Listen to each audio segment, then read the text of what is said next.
right, so simply put, we're at like the weird part of the year, I guess you can say.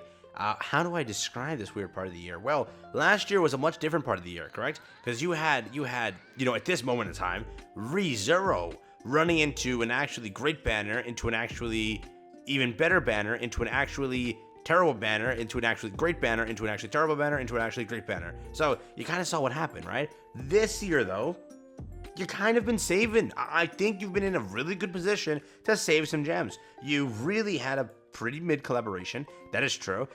Even I didn't finish a rotation. Genuinely speaking, I made it to 300. On the 300 mark, I got my Aaron. I said, hey, baby, I'm good to go. Got Levi, got Aaron, and then I used the 150 free summons, and I'm done. So, very good way to end that summons rotations over here on JP. I didn't even give a crap to finish it. Will I finish it? Probably not. I'm not going to do it. Probably not. Why? Why would I, right? Beyond that, Elaine. Elaine is a character that just popped up. To be honest with you, if you were planning to summon for this banner, you're making a huge mistake. If you like Elaine, want me to be honest here, she's actually not bad. Genuinely speaking, she's actually a pretty powerful character. And if Lancelot is a real unit, then this character can actually have a lot in common. And it can be really good. So if you're a fairy main and you love fairies more than anything, summon. The character is pretty cool. The character looks really nice. The animations and everything are really spot on. And they did justice to the character. Will I tell any normal person to pull? No. Why? Because you have something up and coming which you gotta summon for. And this character will be added to the main tickets. Doesn't matter. Not a seasonal character, by the way. For some reason, unless they change that, right now she's not a seasonal character as we know. So you could skip this and be a-okay. The banner itself, let me go through this. So good, garbage. I'm gonna say garbage. This has been for free so many times. So mid, garbage. I guess collection, and I guess maybe you can argue collection. This is probably one of the worst banners we have ever gotten in history. I have to say, if you plan on summoning this banner, you also plan on shooting yourself in the foot. Just saying that now. But, hey, who am I? Overall, though, the character itself, if you like fairies, I'm not going to stop you. It's not a bad character, actually. She's actually pretty strong. Is she going to break any metas? Right now, no. You want to hear a fun fact? Here you go. Fun fact with GoGo. Get the like or dislike button ready, because I know either one you're going to go with this. Unironically, she's actually, in my opinion, stronger than what Aaron is. Go ahead. React how you want to. She actually is unironically stronger. Genuinely speaking, all right? I was able to test her on a different account, and she's actually pretty cool. Aaron, on the other hand, yeah, I don't know. I just couldn't get it working. Like, you didn't see a showcase from me on this guy. I could not. And I showcase every collaboration when they come out, all right? You saw me with Rimuru. I was having a time of my life. You saw me with Shield Hero. I was having the time of my life. With Aaron, nah, dude. I couldn't get this guy working anywhere. I was crying, but she's actually pretty good. But do you want to summon for her? No. You know why? This is why. On top of the fact that, first off, we're, it's a bad banner and whatnot, there is the festival. Festival's going to pop up on the 29th. You have to realize, this is something that I mentioned in my last video. Don't hold me accountable. But there's a very high chance that this year we don't get a festival. If that happens, well, do what you want. You'll basically know what's going to happen. You can also decide what you want to do with the AOT. Realize that now. AOT will be leaving next week. So now that you know the next banner is basically a skip, do you want to summon for AOT? After this, it could be Easton or it could be a festival. So you can take it with a grain of salt, run with it being Easton, and go and summon on AOT if you care for that. Or there's still a chance that it's a festival. It's just kind of weird because last year we did get a Easton over here, right? And Grand Cross loves Easton.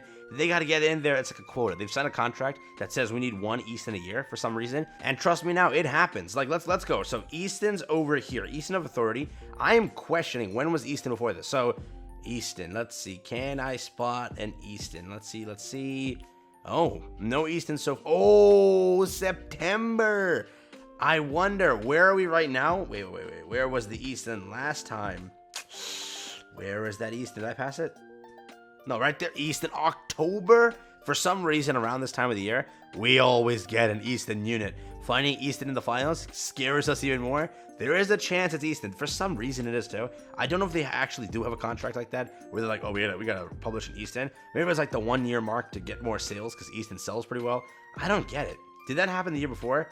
Oh my god, January was Valenti Easton. So you kind of see, okay, Easton pops up. How many? We have 5 Eastons, right? What the fudge? Wait, let me just verify this. So this was the Easton that popped up there. This was the Easton that popped up with Valenti. And this was the Halloween Easton. So yeah, we basically get an Easton every year. That's literally how it goes. Literally, that's how it goes. So Very high chance you get an Easton this year. That's what the catastrophe English catastrophe. That's great, catastrophe. All right, but yeah, catastrophe story that could be popping up there. Beyond that though, it's a festival. Simply put, it's a festival.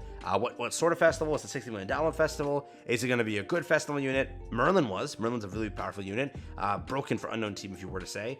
But this year, the only contenders left for a festival basically are Chaos Arthur. People are pushing King, Gother. Is that going to happen? Maybe. Do I want that to happen? Well, I don't know. I don't know. Both characters are cool. Will they launch them? Who knows?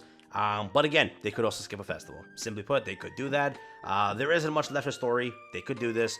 Beyond this, though, there's a collaboration in October potentially. But again, if there is a festival here, that Easton file has to be used somewhere. It is going to be used as a standard banner over here. Should be an October, Halloween banner also. If you care for Halloween, that has to happen. Potentially, there still is a collaboration planned. Apparently, a new one. I am hoping for a new one. And if there's not a new one, I will cry my eyes out. Moving beyond that, November Festival will kick up soon. And then beyond that, December Festival will kick up soon. So remember, you should also in the back of your head be saving gems here and there. And not summoning on useless stuff. Not saying that Easton or let's say, Elaine is useless. Not saying that, but I am saying try to salvage those gems. Remember, this time of year always gets complicated because costume sale pops up. 2 broken insane banners that are must summons always pops up. The must summon vote banner pops up. There is so much stuff. The Christmas waifus that actually are pretty solid most of the time pop up. So you're always at that point where you can't miss out on like these end of year banners. Gacha games got to get their revenue up, and they force you to summon by releasing broken characters. So again, think about this now logically. It's like literally the calm before the storms want to say. As always, October is a collab, November is a festival, December is a festival, and 2 of the biggest festivals, mind you. Keep that in mind. Now there's a festival over here. Again, so if we were to think about it, if this all goes to plan, a festival into a collaboration, into a festival, correct? Into a festival month. Not like back to back, but there'll be 2-week gaps in between. So that's currently there. All right, just keep that in mind. That's just what I want to say. Beyond that though, hey, who am I? I'm just giving you my my little 10 cents here. I would recommend not to put a dime, not a gem, not anything into these banners. Say for now, Elaine is a good character, but I don't really think you need her. If you want to summon for her, have fun. Elaine is actually a pretty strong character, so if you want to go for her, you're not really making a mistake, but it's just too many good things coming up soon right now that you kind of want to skip. And if they're lighter dark units, you have to pull. Simply put, people missed out on Demon King. They may never get him again for a very, very long time. People are still complaining in my comment section, even though I told you, summon from IL, you're going to regret it. People are still complaining in my comment section saying they missed him, and they're super mad with themselves. Bond comments, still getting those ones. Wait, how do I get Bond? How do I get Bond? When is Bond going to come back? Simply, whenever they want to. There's 3 festivals left. Hopefully my or Bond makes a return, because people have been begging for him, or them, so. That's there. But who am I? Do what you will. Festivals are usually must summons. If it's a light or dark, keep an eye out. If it is a light or dark also, it gives you gems, so it's always worth it. Well, summons now. Who knows, actually. So there is that. Peace out and enjoy. That's been it for me. Take care. Have fun. And that's been the should you summon for Elaine? Should you summon for AOT? And that's it. Should you summon for what's next? I don't know.